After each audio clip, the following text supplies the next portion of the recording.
Hello, everyone.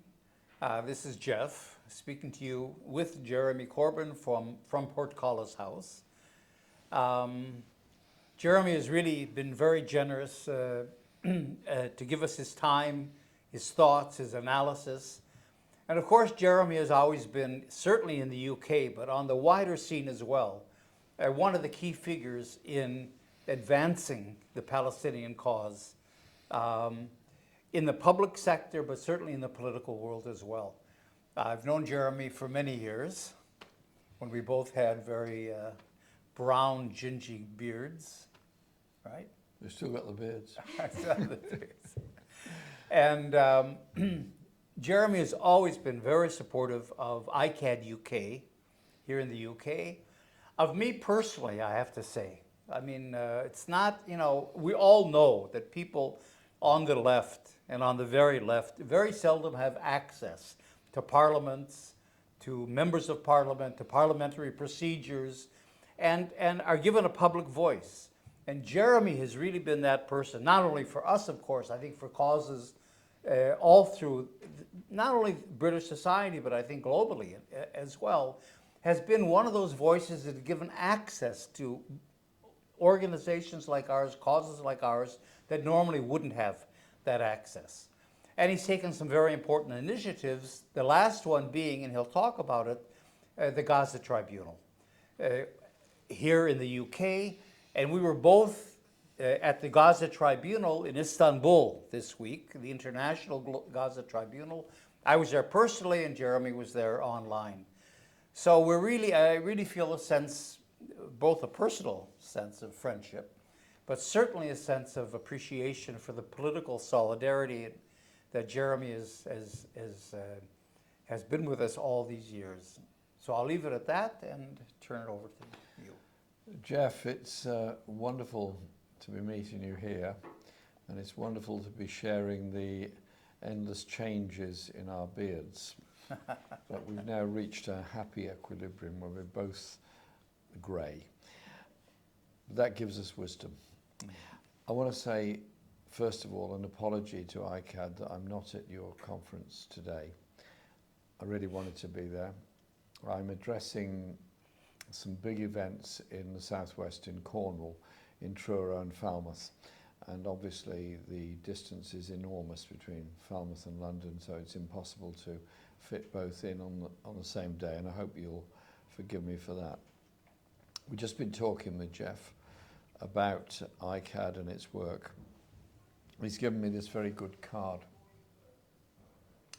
It shows what Trump's plan for normalization would actually be. It shows what has happened and what is happening in that the Palestinian people are being denied once again their right to live in peace, in freedom, in dignity, and not under occupation. What the Trump plan does is actually appease everything that Netanyahu's always said or always wanted, which is that the Palestinian people would be forced into a series of military-controlled Bantustans across the West Bank, and Gaza would be one that is constantly under military threat. And so, despite the ceasefire, it's not really a ceasefire. The bombing still goes on, the killing still goes on. My good friend, Dr. Mustafa Barghouti, very kindly sends me a text message every morning, every single day. And he just, in brief, outlines the number of people that have been killed in the last 24 hours in Gaza or the West Bank. And the killing in the West Bank is appalling, as is the destruction of villages, the destruction of the environment, and the continuation of the military checkpoints all over.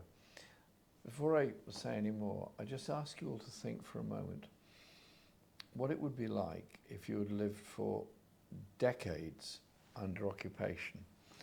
If you're a young person in your mid-20s, 30s even, you've never known anything other than leaving your home, going out and seeing occupation force soldiers in the street, military vehicles, and checkpoints. Everywhere you go, checkpoints.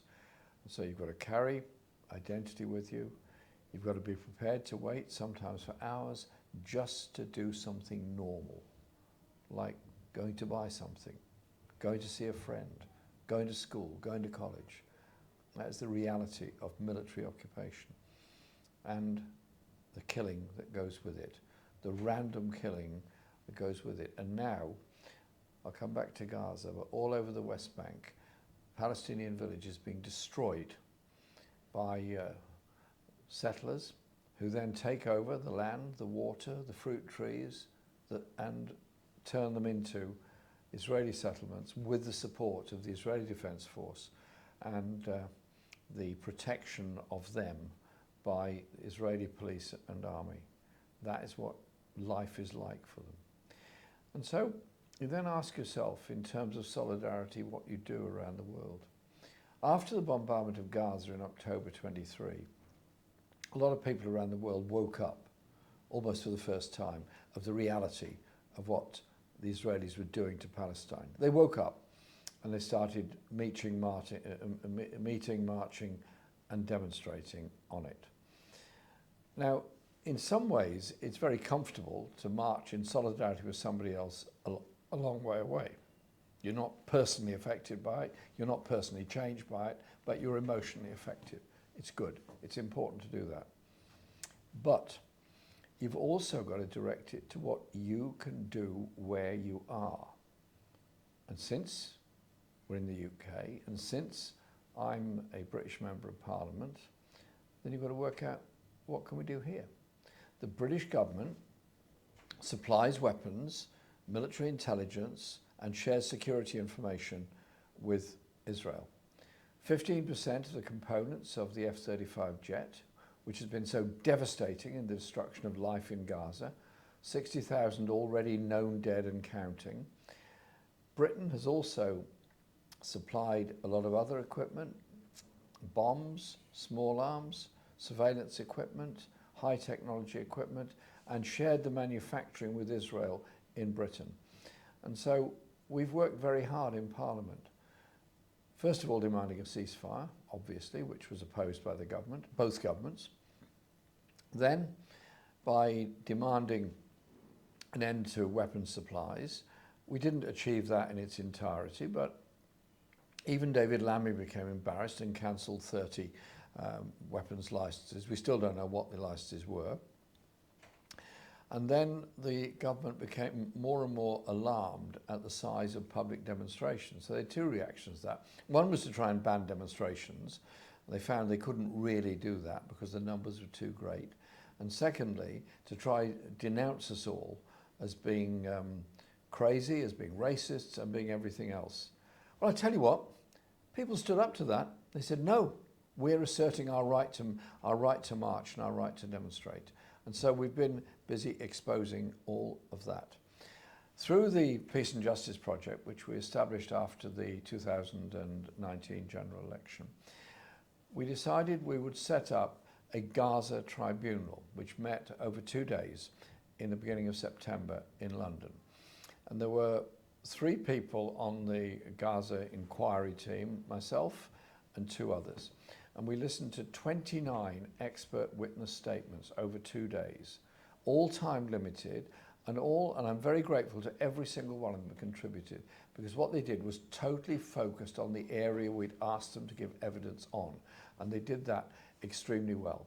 And so we took evidence on weapons supplies, which showed the degree of delivery of them. We took evidence on the security cooperation, on the use of the Royal Air Force bases in Akrotiri and Dekalia, and the use by Israel of those bases and of bases in Cyprus. We took evidence on the environmental impact of the bombardment of Gaza. We took evidence from medical practitioners on their heroism in working under bombardment without anaesthetic, antiseptic, proper equipment or anything, just trying to save life. And we took evidence on the longer term intentions of Britain and of the USA. We want them to recognise Palestine, which eventually they did, very unclear what they're actually recognising. And then they start saying, well, what is the future of Palestine? I just say this, solidarity with a people, with a cause, with an ideal, with an objective, is solidarity. It's not directing it, it's not telling them, it's not deciding for them, it's solidarity. My solidarity with the Palestinian people. And so the question is, our report's coming out, it will indicate a lot of things. The government refused to have it debated in Parliament when I put forward a private member's bill on it, refused to set up their own inquiry, so we did it. The report will be out very, very soon. I hope you'll all study it very, very carefully. Where do we go from here? We continue demanding the end to arms supplies. We continue demanding recognition of Palestine. We continue demanding the end of the occupation of the West Bank and the settlement policy that goes with it, and the right of the Palestinian refugees all around the world to return. Those are simple messages of solidarity. Just because the media are not now leading day in, day out with reports from Gaza, the West Bank, just because they're not leading with it, doesn't mean it's not happening. Our solidarity carries on, whatever the media say, whatever the media do. And for anyone who condemns us, I simply say this, our marches are marches of solidarity and of love for the people of Palestine. They're Muslim, they're Jewish, they're Christian, they're Hindu, they're Buddhist, they're people of no particular faith. They're all people with decent humanitarian instincts who can't stand seeing children murdered by Israeli forces with Britain supplying the weapons. We will never give up on our solidarity with the people of Palestine. Thank you, Jeremy, for that. Really very moving and very important. And again, we thank you for your solidarity, for your support, for your work back in Palestine, where we anti-Zionists, or certainly anti-colonial Israeli Jews, are working very hard with our Palestinian partners to try to bring a just solution, a just peace to this terrible situation. And your work is appreciated with us. It's a pleasure to work with you, Jeff, over all these years. And you know what? We're going to be doing it for a lot longer. Well, we're trying to make it as short as possible. Absolutely. Thank you, Jeremy.